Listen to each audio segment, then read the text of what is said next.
Alam mo ba na may mga AI companion na gumagawa ng sariling wika para sa mga pasyenteng malapit ng mamatay?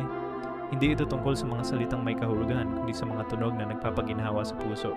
Ginagamit ng AI ang brain scans para makita kung anong mga tunog ang nagbibigay ng kapayapaan sa bawat pasyente. Maaaring ihalo nila ang rolling R ng Spanish, ang malambing na consonants ng Japanese, at ang melodic patterns ng Irish para sa isang English-speaking na pasyente. Walang tunay na kahulugan ng mga salitang ito pero ramdam ng pasyente ang ginhawa.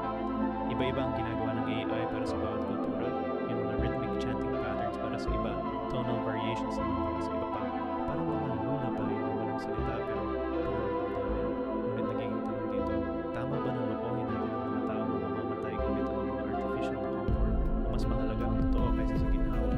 Cross-cultural na dilemma na ito ay nagbubukas ng mga tanong na hindi madaling sagutin tungkol sa dignidad at katotohanan sa huling sandali ng buhay.